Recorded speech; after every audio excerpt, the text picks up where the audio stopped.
Hello আমার দুষ্ট মিষ্টি বন্ধুরা, কেমন আছো তোমরা সবাই? আশা করি তোমরা অনেক ভালোই আছো। আমি তোমাদের সালমা আপু আবারও চলে আসলাম নতুন গল্প নিয়ে।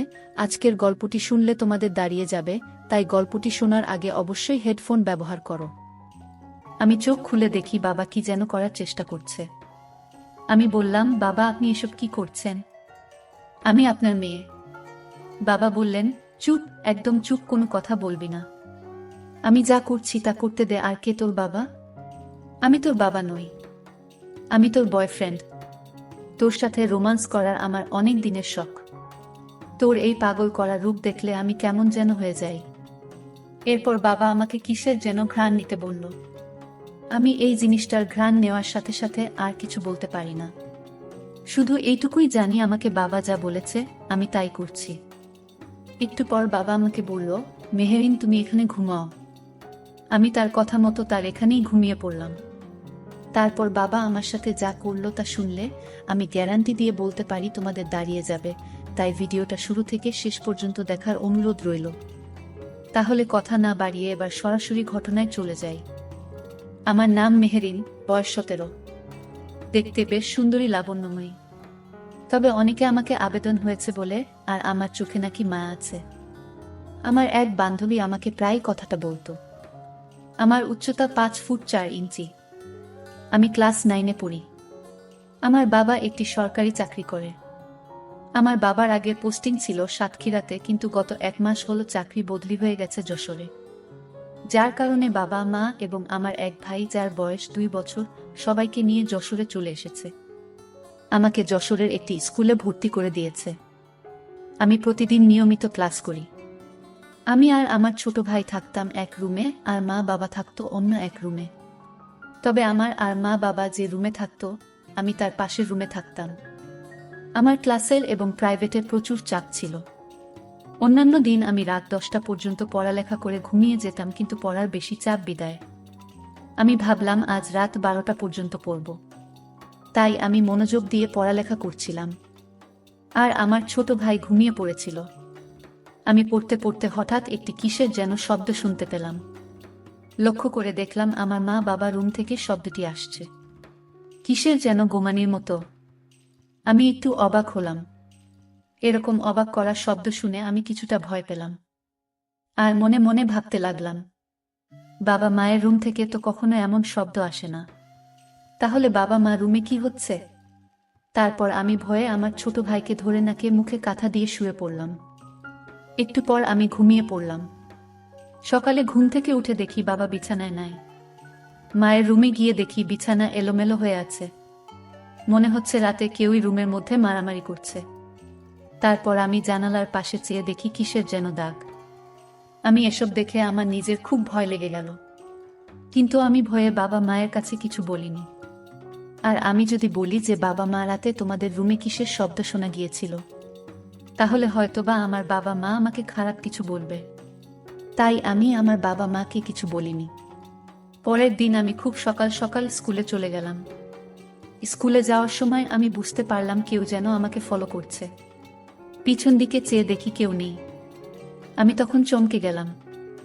আমি আবারও সামনের দিকে হাঁটতে লাগলাম। হঠাৎ আমি শুনতে পেলাম কেউ যেন আমাকে ডাকছে। পিছনে ফিরে দেখি কেউ নেই। দিনের বেলা এমন অবাক করা কাণ্ড। আমি তখন মনে মনে একটু ভয় পেয়ে গেলাম। ঠিক এইভাবে আমি তাড়াহুড়ো করে স্কুলে চলে গেলাম। স্কুলে ক্লাস শেষ হলে আমি আবার ঠিক এই রাস্তা দিয়ে আসছিলাম।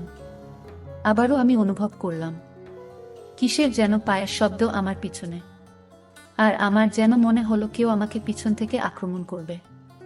আমি ভয়ে ভয়ে খুব দ্রুত গতিতে রাস্তা পার হতে লাগলাম। হঠাৎ আমি আবার শুনতে পেলাম কেউ আমাকে ডাক দিল, এই মেহেরিন, একটু দাঁড়াও। আমি পিছনে ফিরে দেখি কেউ নেই। মনের ভিতরটা ভয়ে কেঁপে উঠল। ঠিক এইভাবে আমি ভয়ে ভয়ে বাসায় চলে আসলাম। একদিকে এই ভয়ানক ঘটনা, আবার অন্যদিকে আমার পড়ার খুব চাপ। আমি বাসায় এসে ফ্রেশ হয়ে খাওয়া দাওয়া করে পড়তে বসলাম। পড়তে পড়তে কখন যেন রাত 12টা বেজে গেল। আমি টের পাইনি হঠাৎ আজকে আবার আমি গতকালকের মতো কিসের যেন গোঙানির শব্দ শুনতে পেলাম আমার বাবা মায়ের রুম থেকে। আমি আজকেও ভয় পেয়ে গেলাম আর মনে মনে ভাবতে লাগলাম, এটা কিসের শব্দ? আর এটা কি? রাতে আমার বাবা মা রুমে কি হয়? আমি কিছু বুঝতে পারছি না।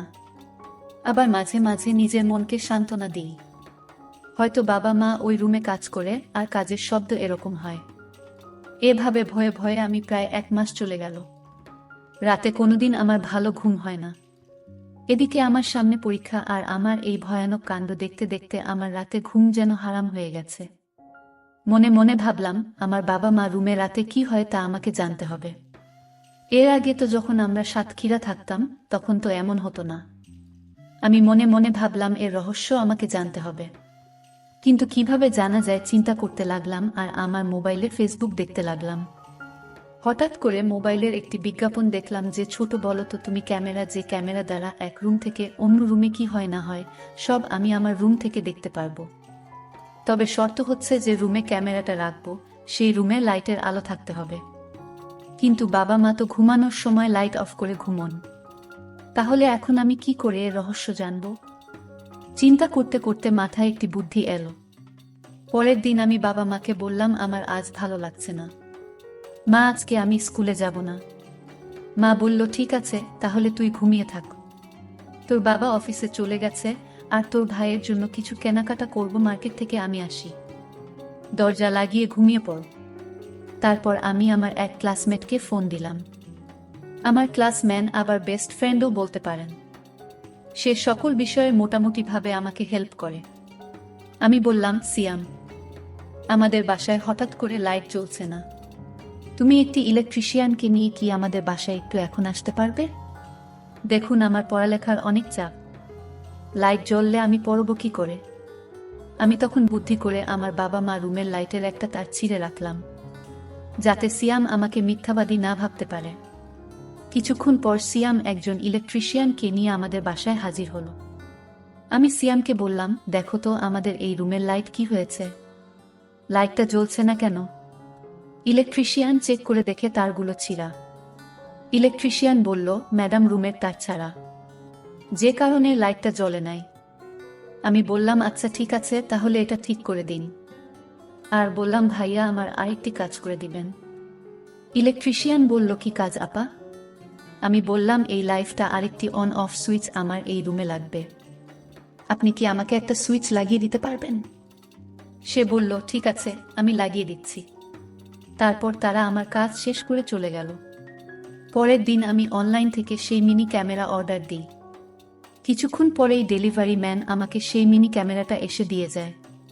এবার মনে মনে ভাবলাম, এখন দেখতে পারবো আমার বাবা মা রুমে রাতে কি হয়। সন্ধ্যাবেলা আমি বাবা মা রুম ঝাড় দেওয়ার চল করে তাদের রুমে গেলাম, এবং আমি ক্যামেরাটা একটি বিশেষ জায়গায় সেট করলাম, যেখান থেকে আমি আমার মোবাইল দিয়ে খুব ভালো করে পুরোটা দেখতে পারি।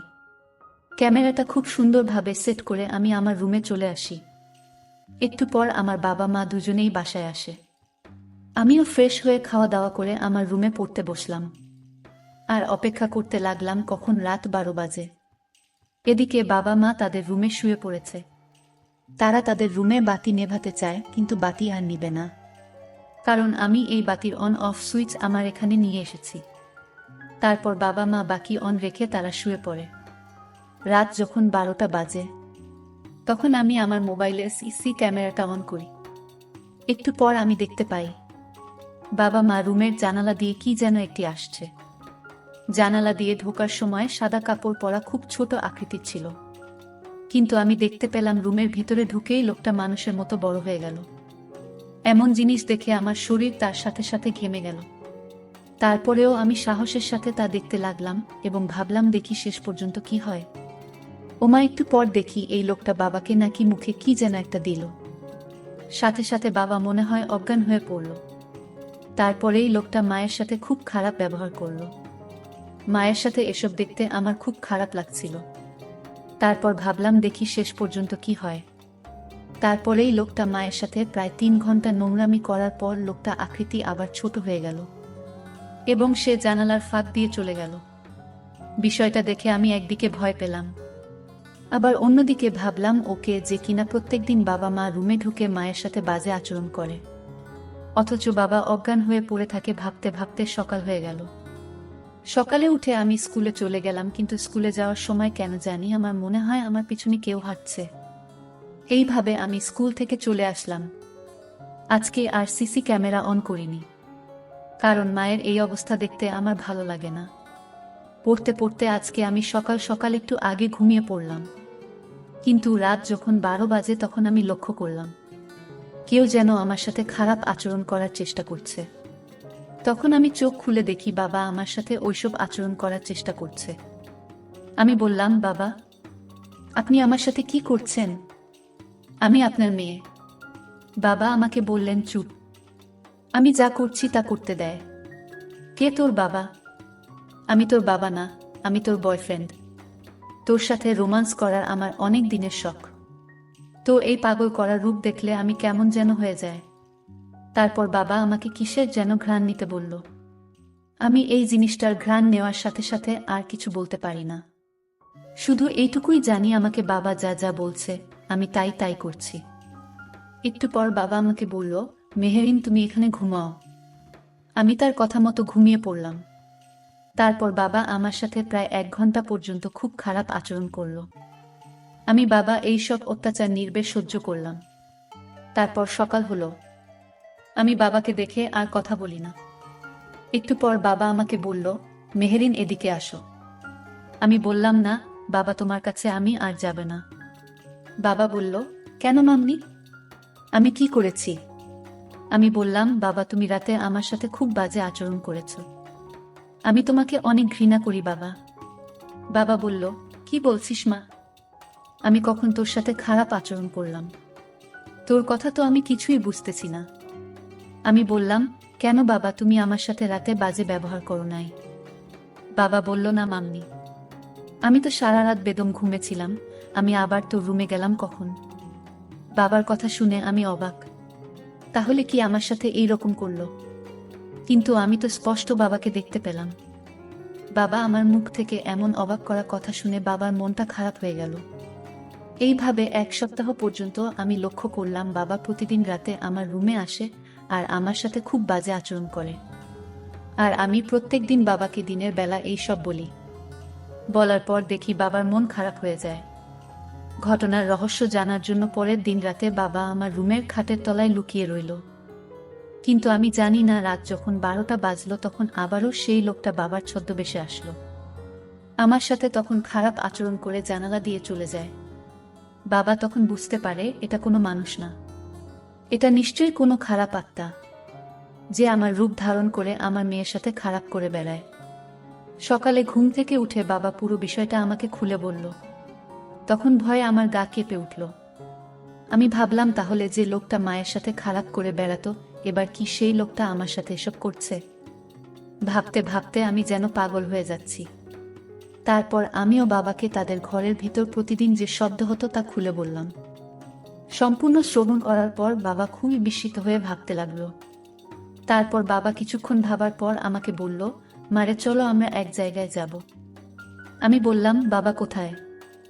বাবা বলল, কাশিমপুর গ্রামে এক ভালো তান্ত্রিক থাকে, চলো বিষয়টা আমরা তার কাছে শেয়ার করে দেখি।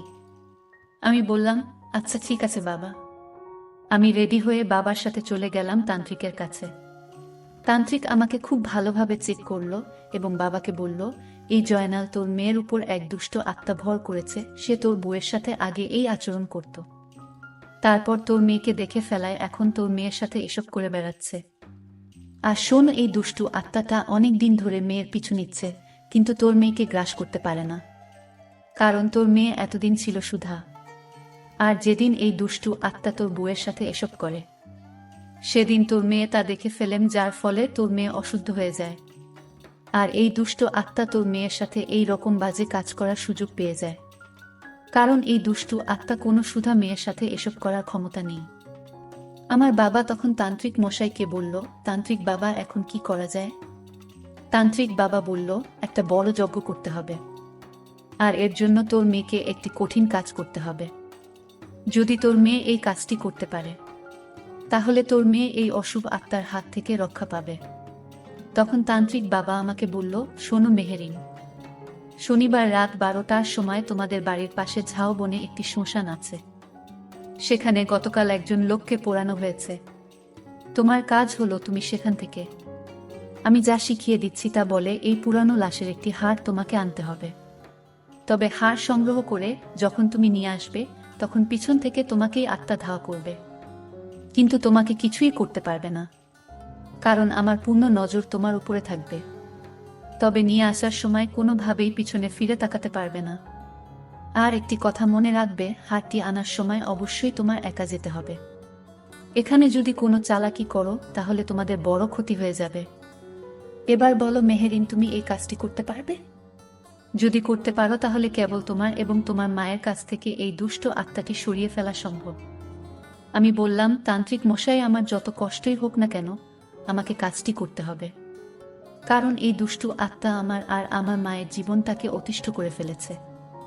যে করেই হোক আমাকে এই কাজটি করতে হবে। আপনি শুধু আমার উপর একটু নজর রাখেন। তারপর তান্ত্রিক মশাই বলল, ঠিক আছে মা, তুমি এবার যাও। শনিবার রাত যখন একটা বাজে তখন আমি ঘুম থেকে উঠে কাউকে কিছু না বলে আস্তে আস্তে ভয়ে ভয়ে চলতে লাগলাম শ্মশানের দিকে, আর মনে মনে তান্ত্রিক মশাইয়ের মন্ত্র পড়তে থাকলাম। অবশেষে যখন আমি শ্মশান থেকে হাড়টি নিয়ে চলে আসি তখন আমার কাছে মনে হলো যেন আমার পিছনে সমস্ত কিছু ভেঙে আমার উপর ফেলে দিচ্ছে। তারপরও আমি পিছনে ফিরে তাকাইনি। তবে মনের ভয়ে আমি তান্ত্রিক মশাইয়ের মন্ত্র পাঠ করেছিলাম। হাড়টি এনে খুব যত্ন করে রেখে দিলাম। পরের দিন বাবাকে নিয়ে তান্ত্রিক মশাইয়ের কাছে গেলাম। তান্ত্রিক মশাই হাড়টি পেয়ে অনেক খুশি হলেন এবং এই দিন রাতে আমাকে নিয়ে একটি যজ্ঞের আয়োজন করলেন। যজ্ঞে থাকা অবস্থায় হঠাৎ এই অশুভ শক্তি আমার উপর ভর করল। তখন তান্ত্রিক মশাই এই অশুভ শক্তিকে অনেক কিছু বোঝালেন আর বললেন, এই দুষ্টু আত্মা, তুমি কেন এই মাসুম বাচ্চার এত বড় ক্ষতি করছো? সে তোমার কি করেছে? তখন দুষ্টু আত্মা বলল, তার অপরাধ একটাই, আমি তার মায়ের সাথে প্রতিদিন এসব করতাম, কিন্তু সে চালাকি করে আমার সব দেখে ফেলেছে, যার কারণে আমি আর তাকে ছাড় দিতে পারিনি। তারপর তান্ত্রিক মশাই তার সাথে আরও অনেক কথা বলল। শেষ পর্যন্ত তান্ত্রিক মশাই বলল, এখন কি করলে তুমি তাদের ছেড়ে চলে যাবে বলো? আর যদি ভালোই ভালোই ওদের কাছ থেকে সরে না যাস তাহলে আমি কি করব তা তুই খুব ভালো করেই জানিস। তারপর শেষ পর্যন্ত এই দুষ্টু আত্মা তান্ত্রিক মশাই এর কাছে বলল, ঠিক আছে, একটি কাজ করলে আমি সারা জীবনের জন্য তাদেরকে ছেড়ে চলে যাব। তান্ত্রিক মশাই বলল, কি কাজ? যদি তারা একসাথে 10টি পাঠা বলি দিয়ে রাত 1টার সময় ওই শ্মশানে রেখে আসে, তাহলে আমি তাদেরকে ছেড়ে একেবারে চলে যাব। তারপর আমরা 10টি পাঠা বলি করে দিয়ে রান্না করে শ্মশানে রেখে আসি। তারপর থেকে আমি এবং আমার পরিবার এই দুষ্টু আত্মার অভিশাপ থেকে মুক্ত হয়ে গেলাম। এখন আমরা খুবই শান্তিতে আছি। বন্ধুরা, দর্শক, আমাদের সমাজে অনেক কিছুই আছে যা আমাদের অজানা, রহস্যময়, যা আমরা খালি চোখে দেখতে পাই না। আর তাকে কেউ বিশ্বাস করে, আবার কেউ কেউ অবান্তর বলে চালিয়ে দেয়। তবে এই বিশ্ব পরিমণ্ডলে এমন কিছু ঘটনা ঘটে যা বিশ্বাস করার অযোগ্য হলেও কিছু কিছু সময় বাস্তব হয়ে যায়। তার অনেক উদাহরণ এই পৃথিবীতে রয়েছে। তোমরা একটু খুঁজলেই তোমরা তা অনুভব করতে পারবে।